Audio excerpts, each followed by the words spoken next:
On est ici dans la salle d'exposition du musée Bartholdi où je présente une série qui s'appelle Les Dessous du musée. Cette série est née d'une idée de Régis Hubert, le conservateur, qui propose depuis un certain nombre d'années des cartes blanches à des photographes contemporains, puisque Bartholdi lui-même était photographe et que dans les réserves du musée, il y a pas mal de photographies qui ont déjà été montrées, donc c'est une suite logique. Donc il m'a proposé cette carte blanche. Le seul impératif, il fallait que ça ait un lien avec Bartholdi, bien sûr. Depuis quelques années, je suis intéressée par le passage du temps sur les objets, sur les gens, sur les corps qui se dégradent, sur les objets qui se dégradent, la poussière qui s'accumule.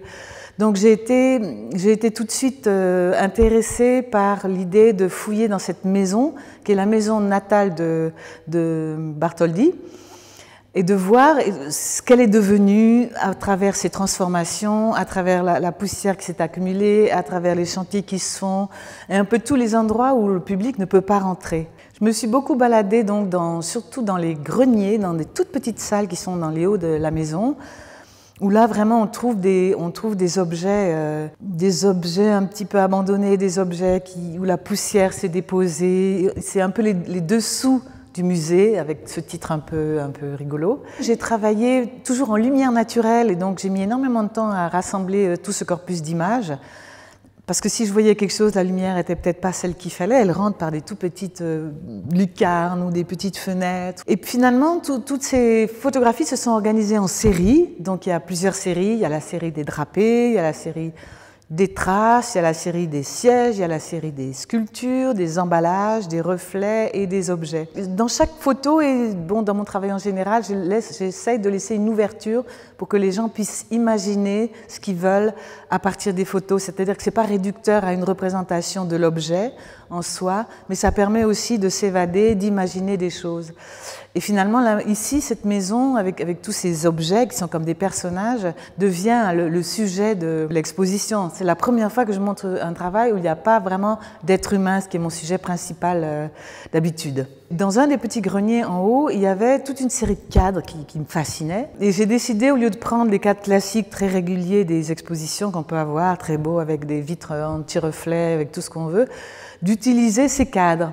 Et en plus, j'ai appris que ces cadres appartenaient à Auguste Bartholdi lui-même dans son salon parisien. Ce travail était très long parce qu'il a fallu bien sûr le repérage des lieux, l'attente des lumières, le choix des photos, l'organisation en série. Et puis après, j'avais tous ces cadres et je me disais quelle photo, dans quel cadre, à quelle dimension. Donc il y a aussi tout ce travail, c'est-à-dire quand on fait une exposition, il n'y a pas seulement la prise de vue, mais il y a tout ce travail de réflexion, de choix, de tri, d'organisation et de prise de décision par rapport à l'accrochage qu'on va faire. Il y a 4 images que j'aime peut-être pas mieux que les autres, mais qui sont représentatives du travail. Donc, il y a une photo de siège, qui est comme un siège de roi très, très présente.